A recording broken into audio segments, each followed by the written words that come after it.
Well, Tanner Bibee is walking out to the mound. He will be making his 21st start on the season. And I'll tell you what, you talk about consistency, he's done just that. He's made 10 starts at home and 10 on the road. He's 4-2 at home, 4-2 on the road. And, you know, this ball club is 29-16 when he toes the rubber. He's looking for his first win against the Tigers in his career. This will be start number 5. But if Tanner can, you know, reel it in and not throw as many pitches early in the ball game, I think he'll be just fine, and let him work and put some zeros and let that offense go to work first. Swinging a high fly ball to center, not deep. Under it is Angel Martinez. That's out number 1. Here's Colt Keith, the young second baseman, left-handed batter. The pitch swung on, broken bat roller, slowly hit to second as Jimenez throws out Keith. That is out number 2 on that jam job. And this will be an interesting matchup here between Matt Vierling and Tanner Bibee, with Vierling's ability against the breaking ball that we saw and his ability to hit inside pitches too. In the air, right field, ball carries that way. Brennan's back at the wall, and Vierling gets it up and out. That ball kept on flying, and Matt Vierling goes deep in the first. Boy, right off of a slider on the outside part of the plate, he throws a fastball, and that one just sneaks back on the outer third. But boy, what a great job of Matt Vierling going the other way with that. Swing and a miss, good changeup. Boy, Green saw 3 changeups in that at bat. So Bibee gives up the 2-out homer. 1-0 Detroit, with Cleveland now coming to bat. He's been dealing with the back issue. Obviously, his name has popped up in the news quite a bit, being a guy on a 1-year deal for the Tigers. His season has been nothing short of remarkable. It has, and just like Tanner Bibee, he's also been throwing it really well. Over his last 7 starts, he's 6-1 with a 2.04 ERA.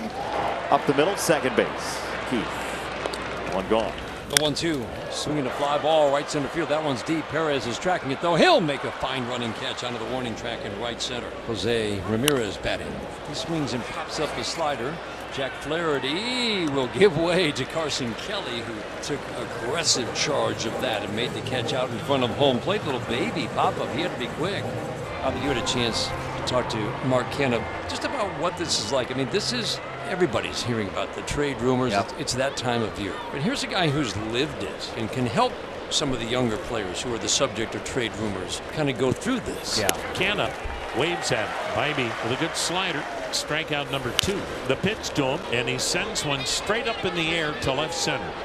Easy play for Martinez. Center fielder makes the catch. 8-pitch inning for Tanner Bibee. Got the number 1 swing and miss rate in all of Major League Baseball. A minuscule walk rate. All of it is the best he's done in his still young Major League career. Struck him out. Fastball again. He takes ownership of the outside corner and cuts down Naylor.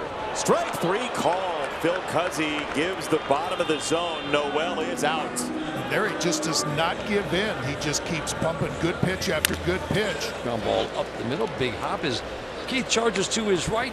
Backhands, flips to Urshela. Brennan bounces out. Jack Flaherty 6 up, 6 down through 2 for Jack Flaherty. Again, it doesn't bother him that a bunch of lefties are in the lineup. They've hit 205 against him this year with a little bit of power. Righties 225 with a little bit of power. As that's off of Flaherty, ricocheting toward first base, and Urshela playing the American Gladiators breakthrough and conquer with Jimenez for out number 1. Oh, Jack's okay.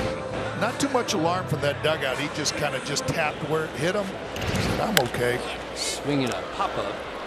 Shallow left field. Mark Canha comes in, circles under it, makes the catch. 8 up, 8 down for Jack Flaherty. That brings up Bo Naylor. Naylor laid off outside, 3-1. No, I beg your pardon, that's ball 4. So Naylor is the first Cleveland base runner. Well, let's see if Jack Flaherty now has to work out of the stretch for the first time tonight, if that impacts him at all. Swing and a miss. Got him with a fastball up. And he got a swing and miss from Stephen Kwan. 3rd strikeout of the day for Jack Flaherty. Tigers have 28 home runs from rookies. That's number 1 in all of Major League Baseball. Up the middle, off of Bibee, kicking to third, and Ramirez has no play. Here's Bibee's 1-2 pitch. Swung on. There's a chopper to the second baseman. Jimenez to the bag for 1. Schneemann to first. Double play. Smoothly turned by Jimenez and Schneemann. Here comes the 2-2 from Tanner Bibee. Changeup waved at and missed. Strike 3. Boy, that changeup looking good tonight for Tanner Bibee. Angel Martinez leads it off, bottom of the 4th inning for the Guardians, facing Jack Flaherty. Swung on, line drive, right field, base hit. Martinez aboard with the Guardians' first hit. Swing and a miss on a slider that might have had the zone anyway. What a pitch. And it just was perfectly located, that backdoor slider. Struck him out, fastball tailing away. That had zip behind it. Ground ball softly back to the mound, fielded by Flaherty. Runs toward first, underhands to Urshela. Nice job.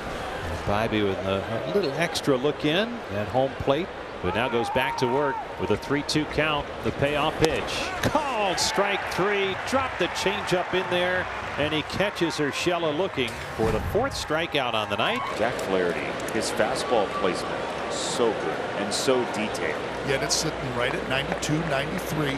It's so hard to catch up to it because, again, you've got to respect all those secondary pitches. Struck him out. Fastball above the zone again.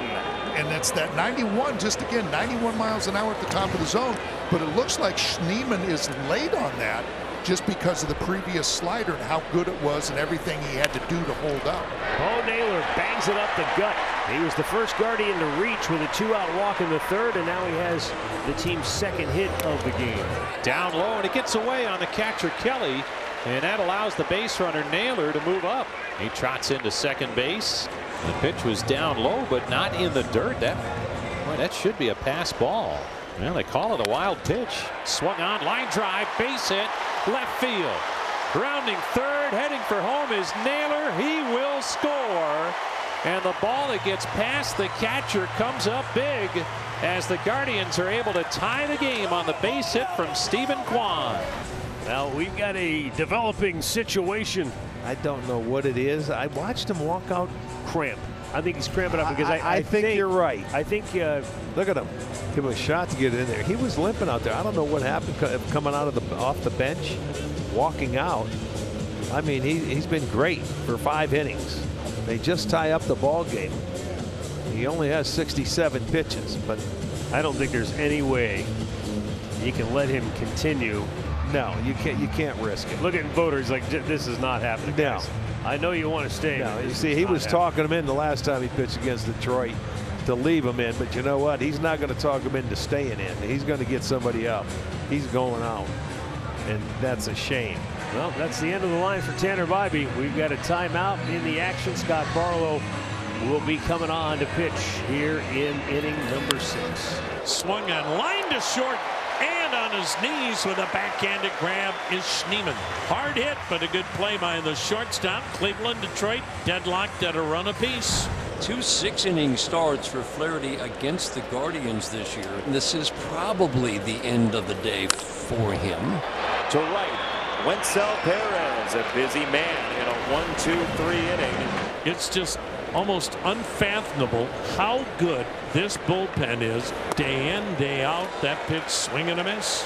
The question's going to be, can it hold up? The dog days of August are around the corner. Swing and a miss, striking out with a wicked slider down and in. Gaddis punches out the first 2 Tigers here in this 1-1 game in the 8th. The 2-2. Got him swinging, and Hunter Gaddis continues this dominant bullpen's performance. A.J. Hinch got burned last night pitching to Jose Ramirez, but when you get into the 8th inning of a 1-1 game, you're not letting Jose Ramirez beat you. Not that Josh Naylor can't do the same damage, but you won't sleep it off. You let Jose Ramirez beat you in the 8th. A swing and a chopper up the middle to his right. Keith can't get it. Ball's off his glove. Kicks into right center.